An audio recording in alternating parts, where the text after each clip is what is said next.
Wake Wahoita, Ren Jejuas Wahwalk Chukdek Ren Squest, Hatsit de Suhwapm Uluch, Achra Mumkin, Chmetem, or Pisnanut. So, hello everyone, I'm Sunrise When the Salmon Come. My borrowed name is Cheryl Chapman, and I come from Hatsuth, Soda Creek, and I live in Deep Creek, or Gentle Wind. It's in the valley, and yeah, we live on our home traditional territory.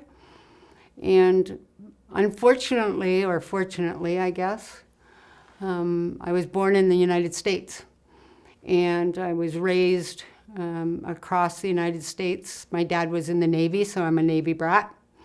And my background is Shuswap and Statlium, Sochwepin, Statlium, and Navajo. And I have a splash of French and Irish, so if my hands get wild on me, I'm sorry. But so yeah, my dad was in the Navy, and then he transferred into Honeywell and was an electrician. So we traveled all across the States, and during that time, I was lucky enough that Mom kept saying, I want to go home. I want to go home, and home for my mom is Soda Creek. And she's the middle child of 15, and she was raised at Deep Creek and Soda Creek, and of course, when she was 4, she was taken to the residential schools. So she was the 3rd generation of children that went to the residential school. And of course, Grandpa told her, marry out of the community, get out of here. It's not healthy. It's not a good place to live because of colonization and the reality around trying to adjust us to be real human beings. As Indigenous people, we were not recognized as humans. And so there was that time frame when Grandpa was chief that he told all his girls to marry outside of the community, get a good husband, and be happy somewhere else, because the community was not healthy, a healthy place to be. So my mom married my dad, and I was born in Oak Harbor, Whidbey Island, Washington. And we moved all across the states. We traveled 29 states in all. And we moved from upstate New York, Syracuse, New York, to Soda Creek when I was 9. Prior to that, we'd come home every chance we got. We'd come home to Soda Creek, and at first, Mom had to get a pass because she got enfranchised. So she would have to get a pass to visit her parents. But she was determined to come home, and she gave my dad 10 years in the States. She said, you can have 10 years, and then I want to go home, back to British Columbia. So we moved up, and when we first came home, my sister and I flew with our cat from Toronto to Vancouver. And my Granny Addie Sellers and Auntie Eileen and her husband Pete and Auntie Inez picked us up in Vancouver, and our cat. And we drove up, and we landed at Soda Creek. And so for a couple blissful months, we got to just be kids at Soda Creek, playing in the dirt and, getting stuck by the cactus and, riding bikes and doing all the fun stuff, fishing down at the Fraser River with our cousins and visiting and having lots of fun. And while we waited for our parents to come, because they were going to drive across with the U-Haul. So we got to just be Shuswap kids in the dirt with all of our cousins. And then in September, the school bus arrived. And my favorite cousin, which was Ada Phillips at the time, she was Ada Sellers at the time, got on the school bus and they went to school. And of course, we weren't registered in school. We were going to be, wherever we were going to land, because Dad was supposed to go to Coutts, Alberta. So we were supposed to be moving there. And my cousin Ada got on the school bus, and I waited at the end of the day for her to come back. And she didn't. And I said to Granny, where's the school bus? Because at our school in New York, you get on the school bus in the morning, go to school, and then you come back in the afternoon. The dog's sitting at the end of the walkway waiting for you. And she didn't come back. And Granny told me, no, she's gone away to school. I said, well, what do you mean, gone away? Because I didn't understand what they were talking about. So that's when I first found out about the residential school, really. And when my mom and dad finally arrived, of course, I was like missing Ada, and I was like, you should take me to see Ada. You have to take me to see Ada. So they took me over to the residential school and dropped me off so I could visit with her for Saturday night. And I was excited. I was like, hey, I get to go and stay with Ada. And of course, it was not a good experience. The nuns were very mean. And Ada kept telling me, shh, and we used to lay in bed at night and giggle and talk and tell stories and plan out, what roads we were going to build the next day with our cars and all these things that we used to, or making bluff cakes and all these cookies and stuff out of bluff dirt, which actually is good for you, by the way. But, so she kept telling me, shh, you get in trouble. And I was like, I didn't understand, but I kind of related it to Dad getting mad when Danelle and I would talk all night, and he'd come in and, you girls get to sleep. And I'm like, okay. So, the next day was Sunday, and we got up, and she had to go to Mass. I didn't know what Mass was either, really. Like, I knew our little church at Soda Creek, and you go with Granny, and, they repeated all these things, and they sang hymns and things, but the nun said to me, you can't go to church. And I went, I go with my Granny at Soda Creek. And they go, no, you can't go to church. And I said, why? And they said, because God doesn't want to see you like that. Because I still had my pants on, and they were dirty from playing in the yard the day before. And so they said, no, you can't go to church. God doesn't want to see you like that. And I thought, God is weird. He's the one that gave me the dirt to play in. Like, why would, it didn't make any sense to me. But I was 9. So I got put outside on the cement steps to wait for my parents. And I remember sitting there crying, thinking that I was awful and that I was dirty and that their God didn't want me, and I couldn't figure out what that was all about. It didn't make any sense.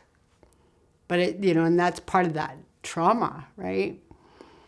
And I remember when I think I was 5, we went to Mount Rushmore and the Little Bighorn, and there was a native there fella, and he had his full headdress on, full buckskins, beaded moccasins, just amazing. And I think I was 5 years old. I remember telling my mom, look, a real Indian. And my mom took my mom probably an hour or something to try and explain to me that I was a real Indian, and that I said, but I don't wear buckskins, and I don't have feathers, and I don't, didn't understand that, right? So I think she kind of got it through to me, because she said, your Granny at Soda Creek and Grandpa at Soda Creek, they're Indians. And I'm like, okay. So, of course, when I went to school, I was excited, because I was a real Indian, and I was 5, right?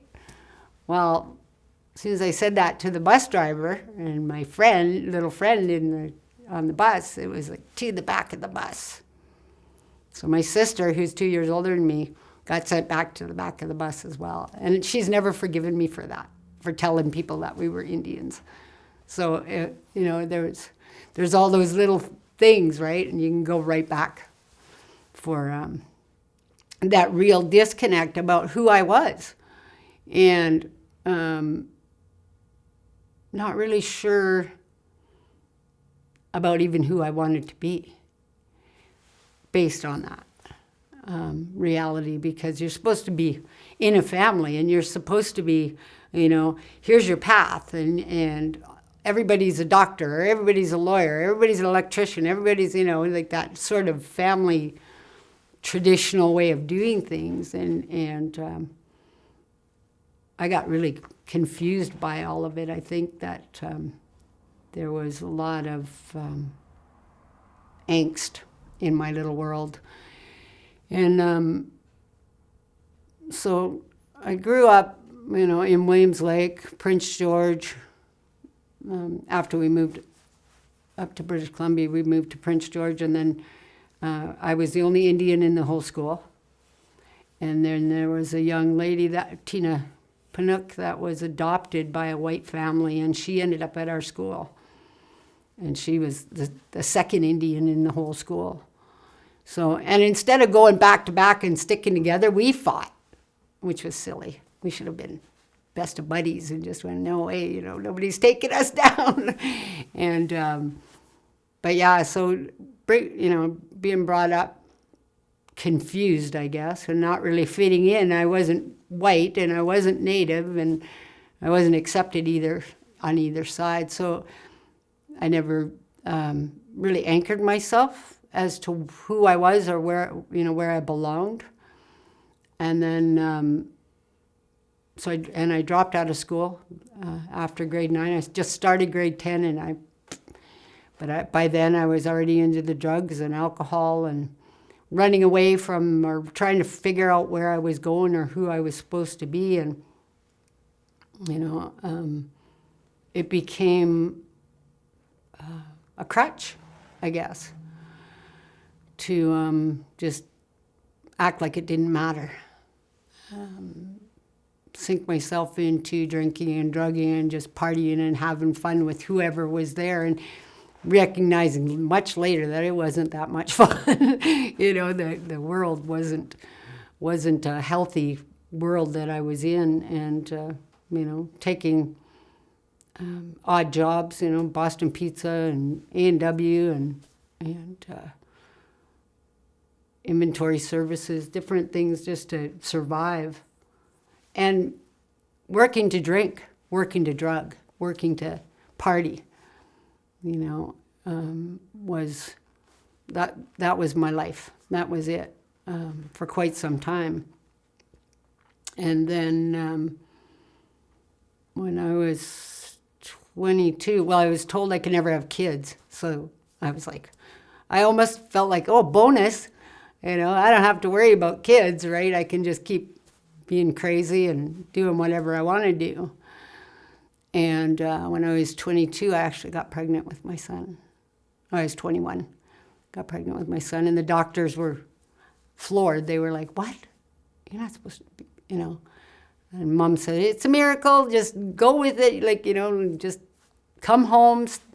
And so I moved back in with my mom and my stepdad at the time, and kind of got it together long enough to have my son.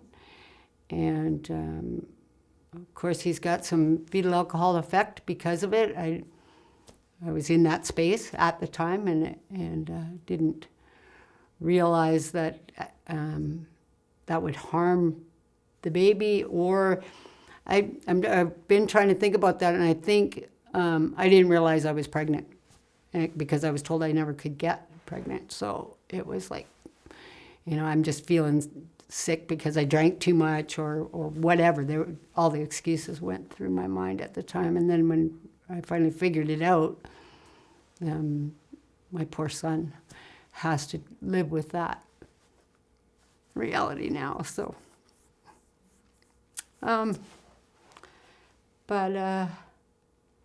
so I have my son's 35 now. And I didn't know at the time how to be a mom, how to deal with that whole thing, and I just wanted to run away still. So I spent a few more years having fun, and I met my husband at the motorcycle drag races in Prince George. Tall, dark, and handsome, gorgeous blue eyes, nice Harley, good attitude, lots of fun. And we hit it off, and he decided he was moving to Vancouver to go to upholstery school. And I wasn't doing nothing, and I wasn't really being a good mom. So my mom sort of dragged me in to see our education coordinator at the time. It was Bella Alphonse. And she said, is there anything that Cheryl can do in Vancouver? And Bella said, yeah, there's this great program. And she's just the right age. I was 23 and almost 24. And she says, it's called Native Youth Job Corps. And she said, you got to, we got to register, you got to go, So I packed my little bag. My mom wouldn't let me take my son with me. She said, somebody will steal him because he's really cute. She said, somebody would steal him in Vancouver, so she wasn't letting me have him. I packed a bag this big for the back of the Harley, and I moved to Vancouver. So I attended Native Youth Job Corps. Most inspirational trainee. I was the last one in the class. I was the last one to get hired by Native Fishing Association, and I got hired by Native Fishing and worked there for 3.5 years and got a lot of really good skills and frontline reception work, and worked my way up to the office administration. But I was still drinking, and I was still partying, and of course by that time we're all with the bikers in Vancouver, and they were some pretty amazing people. They always had your back, right? And it always felt like a family to have around us. But there was not the drugs and alcohol were that other part of that.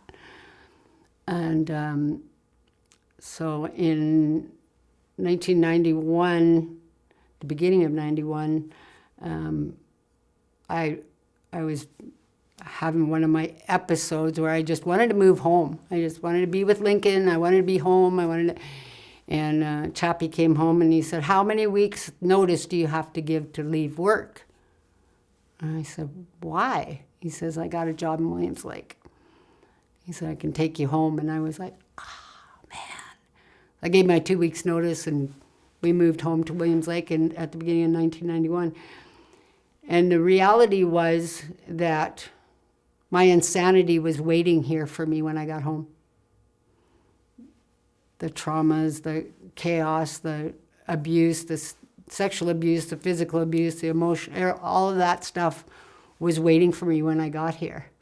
I had learned to manage it when I was away as something that happened here, and I didn't have to deal with it because I was there.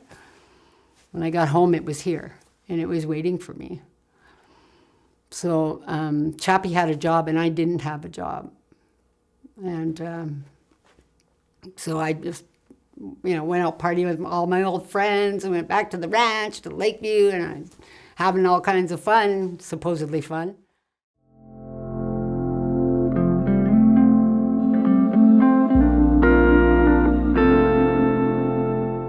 No, that was 1990. It wasn't 91. It was 1990 because Chappie was working there, and then, no, it was 91, because Chappie was working there at Dunright Upholstery. And in December of 1991, of course, I'm partying with my cousins, partying with my friends, and having lots of fun. And I pulled into the driveway with a 26er in my lap, and me and my 26er fell out of the truck. I was driving. That's the dangerous part. I was driving. I don't know why I was driving, but I was. I fell out of the truck, and Chappie was standing there with his bag packed.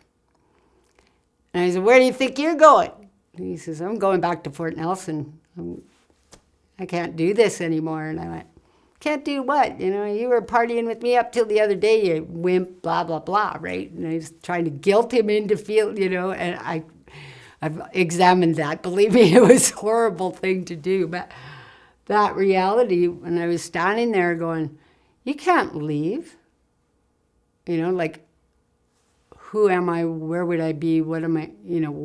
All those things went through my mind. And we had a really good friend in Prince George, Russ Forsberg, and he had always said to me, if you ever decide to give this stuff up, call me.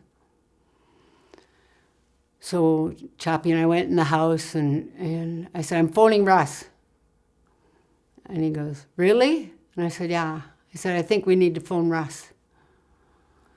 And so we phoned him, and at 12:30 in the morning, he was on our doorstep from Prince George. He caught a CN truck, intermodal truck, with a big book in his hand.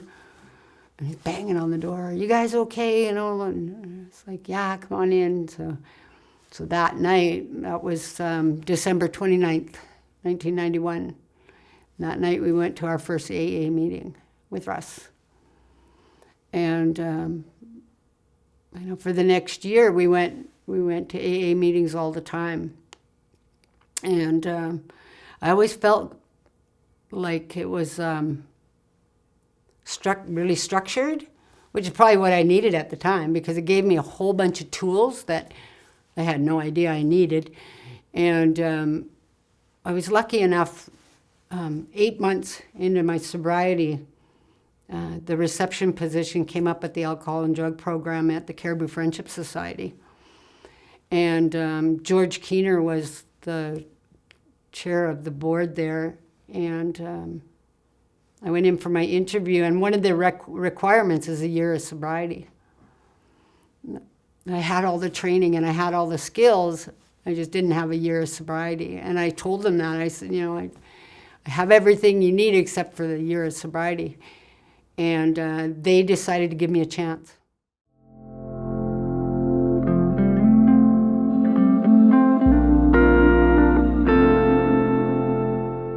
So when I started working there at the Caribou Friendship Society at the A&D program, Jim Edgar, New Hulk spiritual person, and his family, Jim Edgar worked there, him and Carol Clark, both worked there, and you know Renee Albanetti, that's her mom.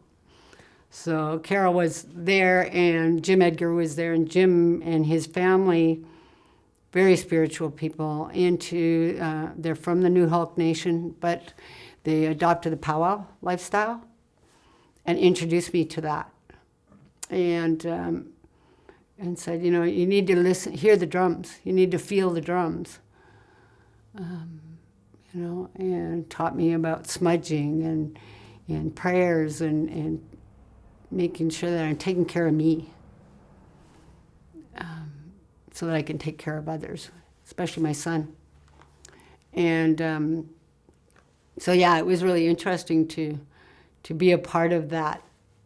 And it was only supposed to be 6 months, and it's very strange that the position that I was filling there was a term position for maternity leave for Ada Phillips. And yeah, she said, yeah, I think they did a good thing, you know, giving you my job. So she came in at the end of her maternity leave, and she said, I'm not ready to come back. Would you mind staying? So I ended up there for 13 months. And it was a really grounding experience for me. And then the nice thing that happened was I was able to work with people that were just like me. They were searching for help and trying to figure out, you know, who am I? Where do I come from? What is this all about? Why are these addictions taking over my life? What do I need to do in order to move forward to get out of this rut? And it was interesting to be able to say, you know, at first I started with AA, with the big book.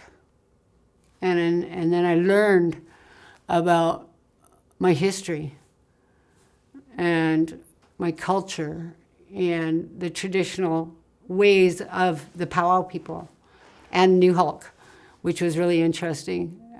They're coastal, so they're very different from the interior. There's beautiful artwork and beautiful blankets and beautiful spirits, and it's just, you know, so I got adopted into that, and it made me feel really welcome. And then, you know, with the powwow circle, I was given the opportunity to move into the powwow circle. And I remember sitting with Minnie Phillips, Auntie Minnie, at Soda Creek. And I was going to be doing my coming out, and her daughter Jennifer was going to dance with me.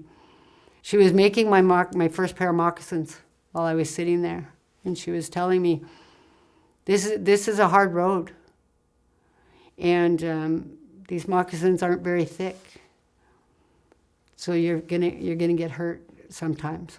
Sometimes your feet will hurt, but that's okay. You'll learn to walk around the rocks. And I went, walk around the rocks. That was weird, you know. It's just those little things that you pick up from your elders that are so interesting, that ground you to that teaching. And she was braiding my hair, and she was saying, you've got your own hair, and that's beautiful. And she was braiding, and she was saying the prayer, you know, love, honor, respect, love, honor, and that's the braid.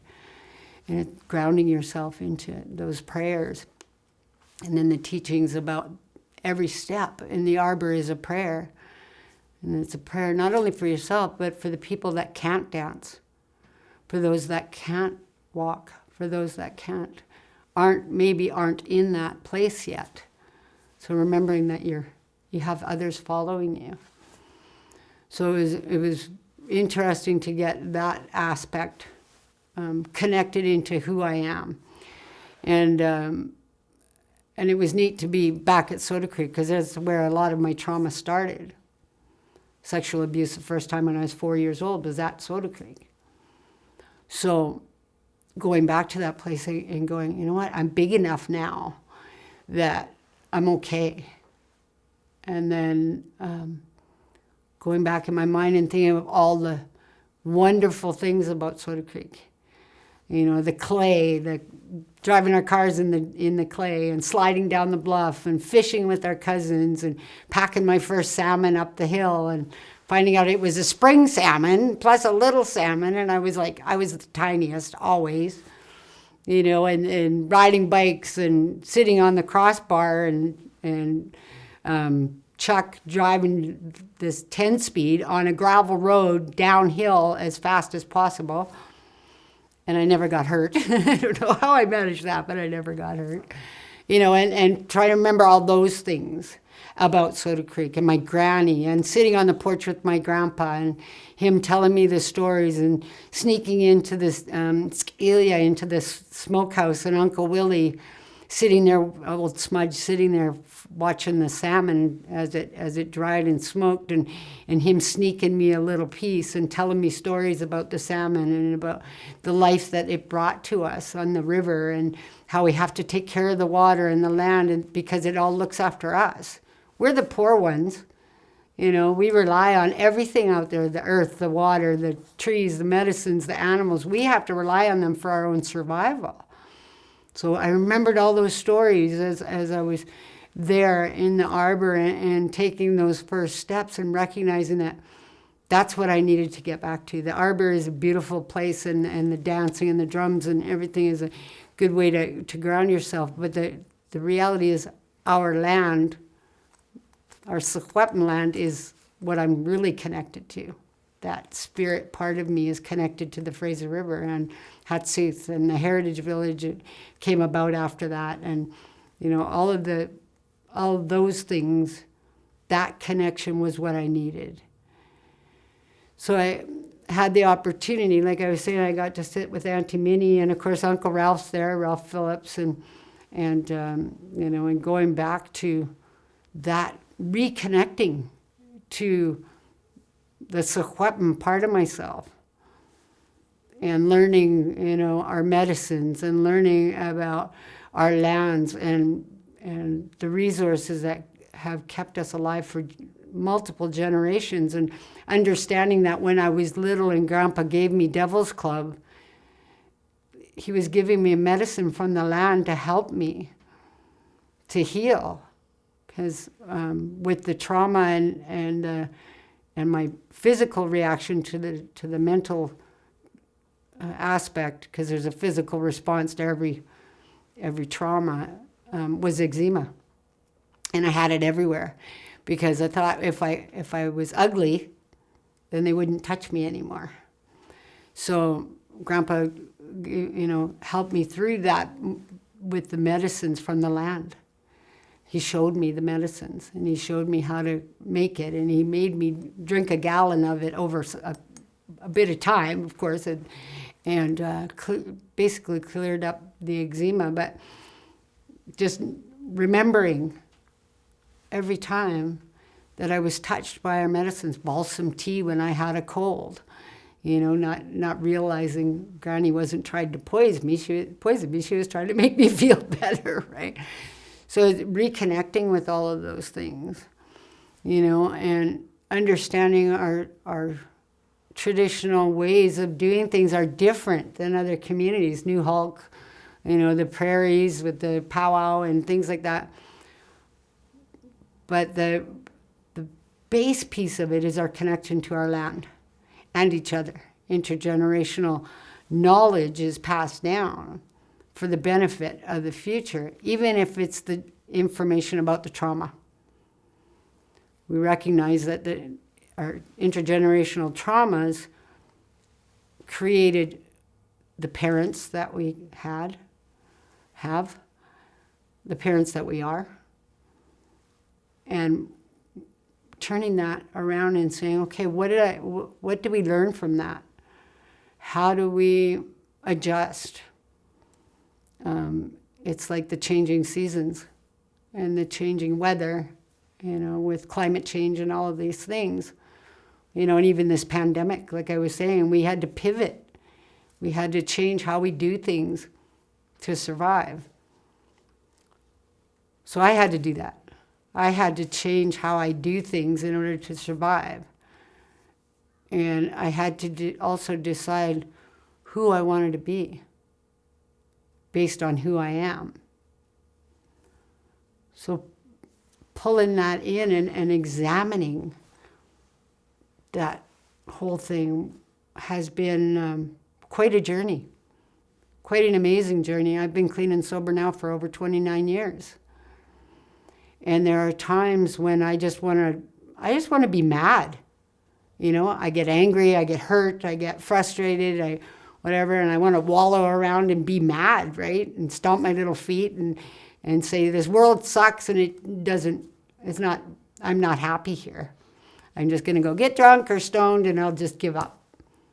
And then the voice comes back in my head, my granny, my grandpa, and sometimes my mom.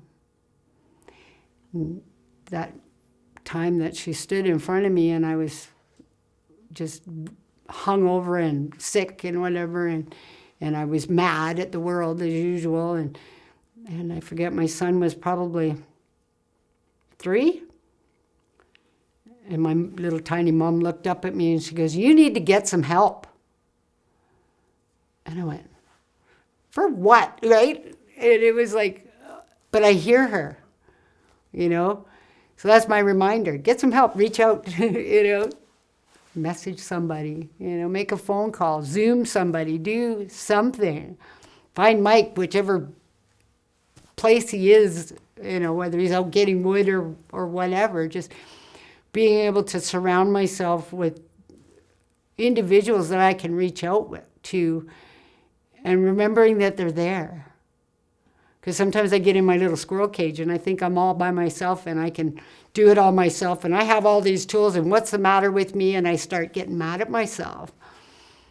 Collecting all the tools that are offered and recognizing that not all of them are yours to use. Not all of them connect with who you are and what you need. I'm a funny duck. I need a smudge and a drum and a song and a dance and I need the water and the wind and I need to hug a tree every once in a while when I'm losing it. So that for me is the biggest connection, is connecting to that land and your spirit of who you are, where you come from, and understanding that moving forward, take the tools that you're given and use them to make it easier for yourself. That's the big thing. Recognizing that not all the tools that everybody has to offer are necessary for you. And that's okay. That's okay. That's the thing.